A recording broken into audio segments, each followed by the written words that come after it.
Hello बच्चों। आशा करते हैं कि आप लोग बहुत ही अच्छे होंगे। और पिछली वीडियोस की तरह पिछली बार हमने कर्बक चैप्टर का पहला और दूसरा भाग बना करके वीडियो आपको दिए हुए थे, आप डाले हुए थे हमने यूट्यूब पर, जिसमें हमने चर्चा किया था। कर्बक में भाग 1 और 2 पर हमने बताया था कि वो पद्मावत से लिया गया एक छंद था, पहला छंद और आखिरी छंद पद्मावत का था। ठीक है, आज जो हम लोग बात करने वाले हैं वो कवित चैप्टर की बात करेंगे, जिनके रचयिता की अगर हम बात करें तो इनके रचयिता है भूषण जी। इनके रचयिता की बात करें तो इनके रचयिता कौन है?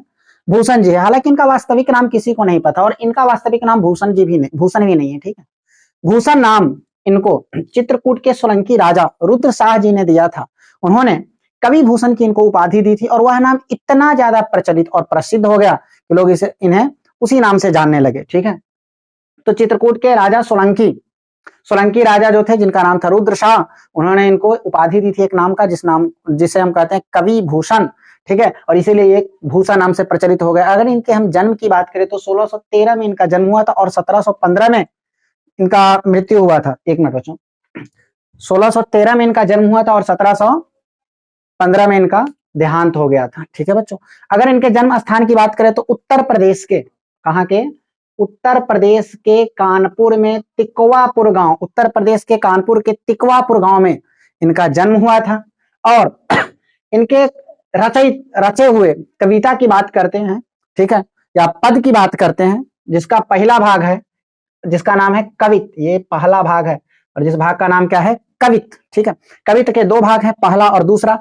पहले भाग में ना किसी का बखान किया गया है, दूसरे में भी किसी का बखान किया गया, वो आगे हम लोग पढ़ेंगे तो चीजों को आसानी से समझ पाएंगे। ठीक है बच्चों, आपको हम बता दें कि भूषण जी का ना एक आदत था, और आदत ये था कि वो हमेशा लोगों की गुणगान करते रहते थे। आप अच्छे हैं तो आपकी अच्छी व्याख्या करेंगे, आप बुरे हैं तो बुराई का गुणगान करेंगे, और गुणगान करते रहते थे। और यही कारण है कि घर में इनकी नहीं बनती थी। ठीक है, इनके दो भाई थे, दोनों भाई और भाभीियों के साथ इनका आनाकानी चलता रहता था, जिसके कारण ये घर छोड़ करके बाहर चले गए और बाहर जाकर के रहने लगे। कहीं कहीं जाते थे, लोगों का गुणगान और बखान करते थे। व्याख्या करने के, बखान करने के बाद इन्हें वहीं पर शरण मिल जाता, तो वहीं रहते थे, अपना समय बिता लेते थे। ठीक है, पहले वाला जो हम कवित का जो पहला भाग पढ़ने वाले हैं बच्चों, इस कवित के पहले भाग में हम लोग देख रहे हैं, इसमें भी किसी न किसी का बखान किया गया है। ठीक, और एक चीज याद रखिएगा, ये जो भूषण जी थे ना, भूषण जी रीति काल के कवि थे। किस काल के? रीति काल के। और रीति काल के जितने भी कवि होते हैं, उन सभी कवियों के काव्य में ये श्रृंगार रस पाया जाता है। लेकिन एकमात्र ऐसे कवि हैं जिनके इस काव्य में वीर रस का बखान है, वीर रस पाया जाता है। कौन सा रस पाया जाता है? वीर रस। वैसे पाया जाता है रीति काल के सभी कवियों में ये श्रृंगार रस, लेकिन इनमें वीर रस पाया जाता है। आते हैं अब इनकी चर्चा करते हैं कि कहते क्या है और कैसे गुणगान करते हैं और किसका गुणगान करते हैं। आइए देखते हैं, कह रहा है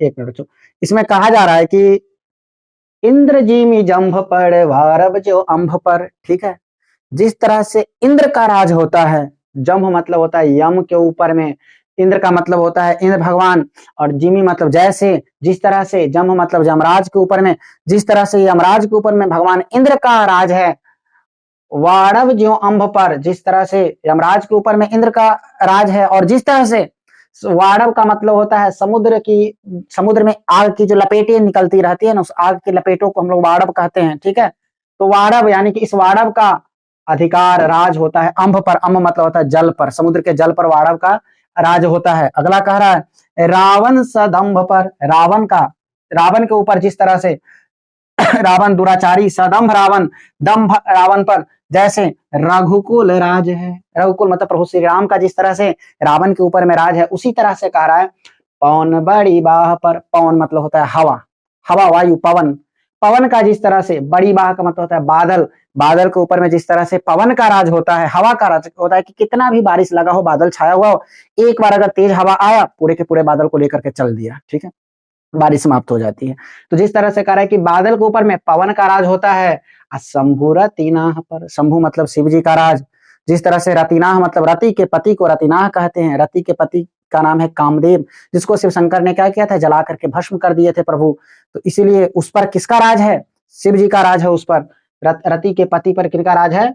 रतिनाह पर शिव जी का राज है। कह रहा शंभु रतिनाह पर, कह रहा ज्यों सहस्त्र बाहु पर राम द्विराज है, जिस तरह से सहस्त्रबाहु राक्षस के ऊपर, राजा के ऊपर में एक राजा थे सहस्त्रबाहु नाम के, उनके ऊपर में ना जिस तरह से राम का यहाँ मतलब हुआ परशुराम जी, परशुराम का राज है, जिस तरह से परशुराम जी का अधिकार राज सहस्त्रबाहु के ऊपर में है, उसी तरह से कर रहा है दावा द्रुमदंड पर। दावा का मतलब होता है जंगल में लगने वाली आग को हम लोग दावा कहते हैं। तो जंगल में जब आग लगती है तो किसी को नहीं छोड़ता है, पेड़ का डाली से लेकर पत्ती तक, वही कह रहा है। द्रुमदंड का मतलब होता है टहनी, डालियां, पत्ती, शाखाएं, ठीक है। तो सारी की सारी चीजों पर किसका अधिकार हो जाता है? जंगल में लगने वाले आग का। कह रहा है चीता मृग झुंड पर, जिस तरह से चीता, एक चीता को देखा, मृग का पूरा झुंड गायब गया, यानी कि उस चीता के उस मृग के झुंड पर चीता का राज होता है। उसी तरह का रहा है भूषण वितुंड, वितुंड कहने का मतलब यहाँ पर होता है हाथी। भूषण वितुंड पर जैसे मृगराज है, मृगराज का मतलब यहाँ पर शेर होता है, सिंह। जिस तरह से सिंह का राज पूरे जंगल के हाथी, घोड़े, हर एक जानवर वैसे होता है, ठीक है। पूरे जंगल पर जिस तरह से मृगराज यानी कि शेर का राज होता है, उसी तरह से करा तेजतम अंश पर। तेज का मतलब होता है प्रकाश, इस तेज का मतलब होता है प्रकाश, तम का मतलब होता है अंधकार। इस अंधकार के ऊपर जिस तरह से तेज का अंश होता है, तेज का राज होता है, उसी तरह से करा है कान्हाजी मी कंस पर। उसी तरह से भगवान श्री कृष्ण का उनके मामा कंस के ऊपर में राज है। और कह रहा है यौ मलेच्छ वंश पर, देखिए ध्यान से सुनिए, कह रहा है इंद्रजीमी जंभ पर बारव जो अंभ पर। इंद्र का राज जैसे यमराज के ऊपर में है, समुद्र में लगने वाली आग का राज जैसे समुद्र में के जल के ऊपर में है, रावण स दंभ पर रघुकुल राज है। जिस तरह से उस दुराचारी दंभ रावण के ऊपर में रघुकुल प्रभु श्री राम का राज है, पौन बड़ी बाह पर शंभुरा तीनाह पर।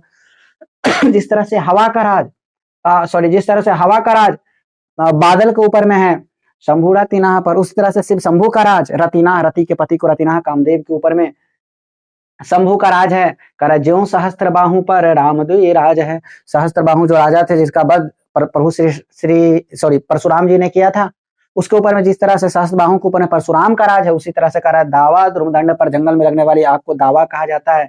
और जब आग लगती है तो डाली से लेकर टहनी तक, द्रुमदंड का तो टहनियां, डालियां, ठीक है। जिस तरह से जंगल की आगों का जो राज होता है, पूरे के पूरे जंगल के पेड़ पौधों, टहनी, डालियों सभी के ऊपर होता है। कह रहा चीता मृग झुंड पर, उसी तरह से मृग के झुंड पर, हिरणों के झुंड पर चीता का राज होता है कि चीता देखा हिरण गायब, ठीक है। करा भूषण वितुंड पर जैसे मृग राज है। जिस तरह से भूषण वितुंड मतलब कि हाथियों की बात हुई, जिस तरह से हाथियों के झुंड पर मृग यानी कि शेर का राज है। शेर का तो ऐसे सब पर राज होता है, पूरे जंगल पर राज है, देखा पार। अगला कह रहा है तेजतम अंश पर कान्हजी में कंस पर। जिस तरह से तेज का राज अंधकार के ऊपर में होता है, उसी तरह से कान्हा जी का राज, कृष्ण जी का राज कंस के ऊपर में है। और जिस तरह से इन सब का राज इसके ऊपर में है, उसी तरह से यौ मलेच्छ वंश पर, पूरे के पूरे मलेच्छ वंश पर शेर शिव राज है। यानी कि वीर शिवाजी का आधिपत्य, वीर शिवाजी का राज किस पर है? मलेच्छ वंश पर है। और ये बात हम अगर करें, इस कविता में कौन सा रस पाया गया है, तो भाई सिंपल है, वीर शिवाजी के वीरता का गुणगान बखान किया है। और जहां बात वीरता की होती है वहां पर वीर रस पाया जाता है। तो ऐसे रीतिकाल के जितने भी कवि हैं उन लोगों के काव्य में श्रृंगार रस पाया जाता है। लेकिन इनके काव्य में बच्चों, इनके काव्य में कौन सा रस पाया जाएगा? वीर रस पाया जाता है। आशा करते हैं कि यहाँ तक आपको समझ में आया। एक बार रिवीजन देखो शॉर्टकट में। एक ऐसे व्यक्ति की बात हो रही है जिनका नाम भूषण है और उनका जन्म उत्तर प्रदेश के कानपुर के तिकवा गांव में हुआ था। उनकी वास्तविक नाम अज्ञात है, किसी को नहीं पता है। उनके जन्म की बात करें तो 1613 में जन्म हुआ था, 1715 में स्वर्गवास हो गए थे। उनका अपना नाम, वास्तविक नाम तो पता नहीं है। उनको एक उपाधि दिया गया था चित्रकूट के सोलंकी राजा रुद्र शाह के द्वारा, ठीक है। और उपाधि था कवि भूषण के नाम से। उसी नाम से इतने प्रसिद्ध हो गए ना, इतने प्रचलित हो गए कि लोग उन्हें उन्हीं नामों से, उसी नामों से उन्हें क्या करने लगे, जानने लगे, ठीक है। और इसमें ना वीर शिवाजी का गुणगान किया गया है। और वीर शिवाजी का गुणगान करते हुए इसमें वीर रस पाया जाता है। और आशा करते हैं कि आपको यहाँ तक चीजें क्लियर होगी, समझ में आ गई होगी। और मिलते हैं बच्चों छोटे से अगले वीडियो के साथ, और अगले पद की भी हम चर्चा करेंगे जल्द ही, उसका भी वीडियो आपको मिल जाएगा। बहुत बहुत धन्यवाद।